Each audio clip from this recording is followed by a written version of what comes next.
Autumn Rain Harwood. My job here is I am Dr. Travis's tech, so I assist him with procedures and cleanup and make sure everything's charged and things like that.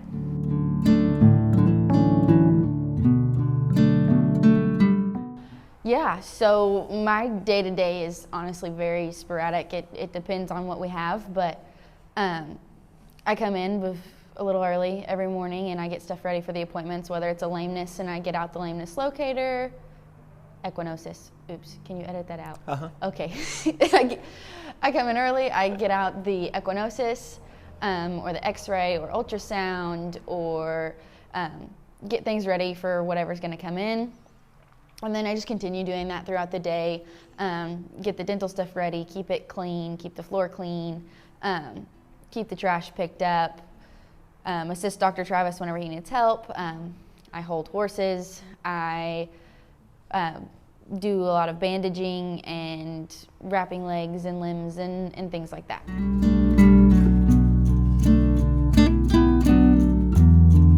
So I grew up with horses. I have had them since I was born, since I was little bitty. I've always had a love for those type of animals. I did do volunteer work when I got out of high school at both small and large animal clinics. The small animal wasn't my favorite. I love the large animal. I always have. It's just always been a part of my life.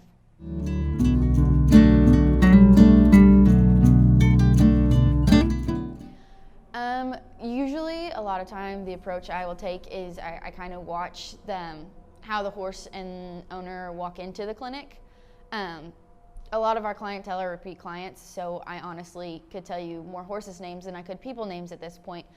So I know a lot of them by heart, and so I just address that. If a horse is walking in and they're a little more scared, they're a little more jittery, depending on what we're doing, sometimes I'll go get Dr. Travis and we handle that situation most of the time, just depending on how they're walking through the door, how they come off the trailer, and things like that.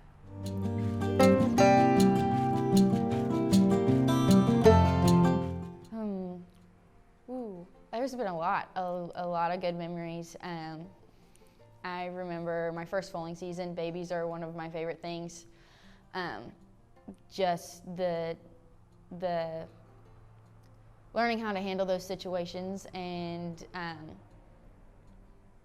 just being there, learning how to correctly hold an animal in that situation and things like that. We've had a lot of good memories here. Just there's funny stories, there's bad stories, there's sad stories. There's a lot in the 2.5 years I've been here.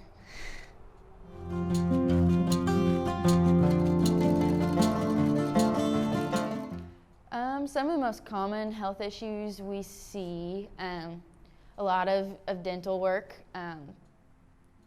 Horses need routine dental work at this point. They live so much longer when you get it taken care of, and I have just seen the change and turnaround in horses with correct dental care, or just correct shoeing. Just honestly, the corrective things are crazy. The little things that sometimes some people don't notice, don't think about, or just don't have the information to know those types of things. It's crazy how much I've learned.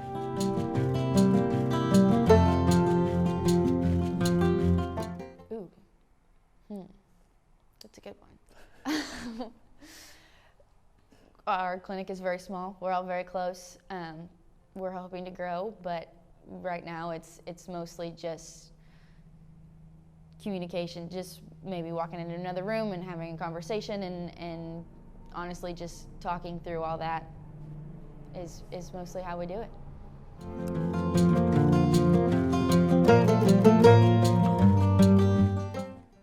My recommendation for preventative care is get your horse's teeth checked yearly.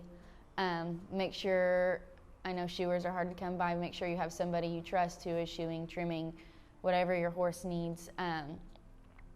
Just your routine vaccinations and coggins, and I have seen a lot, and I have seen a lot that could have been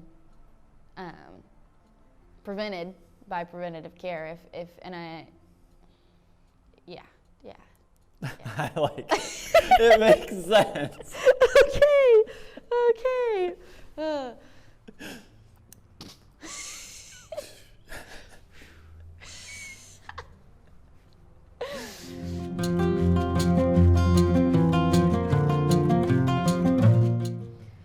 Yeah, one of the big things that we have seen come into the clinic since I've been here is the equinosis. Just being able to have a number, have a percentage to look back on, especially on horses that are repeatedly coming back or coming back from an energy, or horses that are coming back from an injury.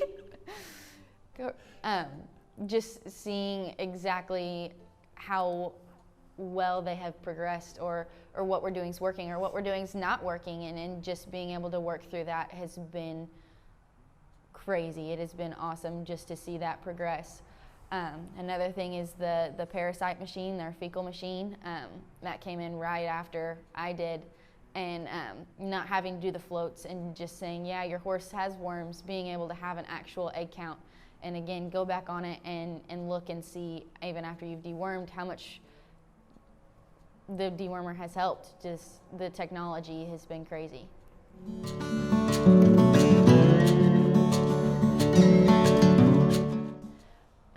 What advice I have for them is to just get out there and get involved. That's what I did. I had no clue what I wanted to do, and I knew that I wanted to do something I loved, and so I just got out there and started volunteering and putting in hours and talking to the right people and just getting out there and being there.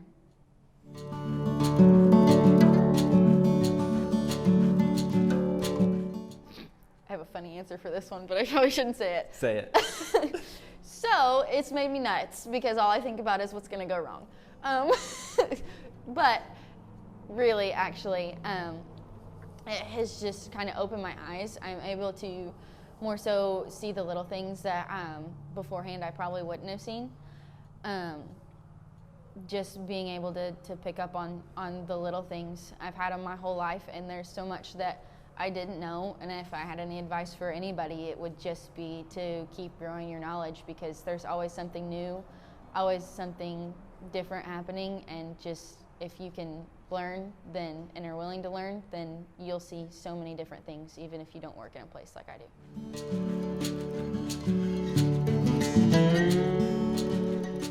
Yeah, the babies would definitely be my favorite.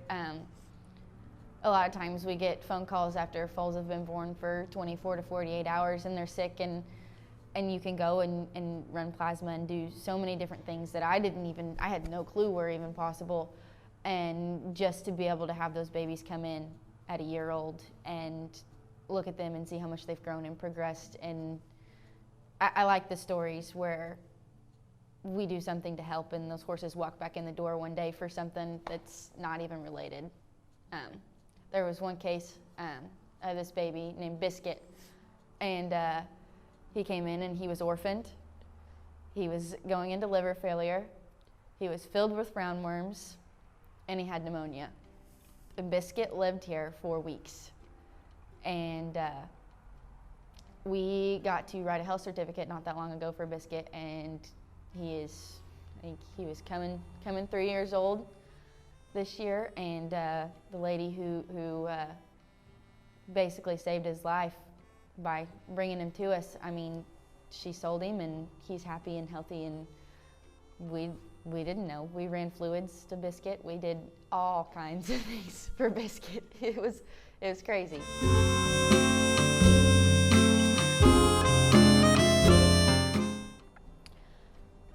Dr. Travis. Sorry, that was my funny answer.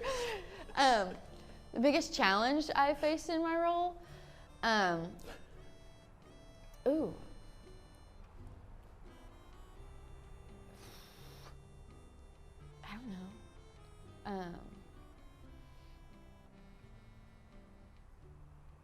I don't know. One of the biggest challenges is the work you have to put in, the hard work. There's also a very emotional side to our job.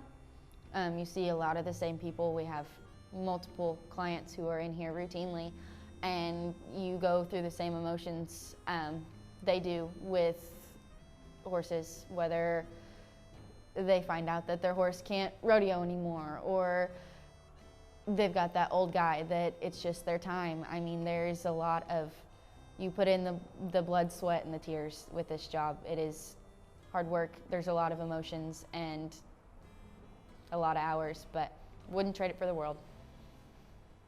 Okay, that's good. I'm glad I was recording.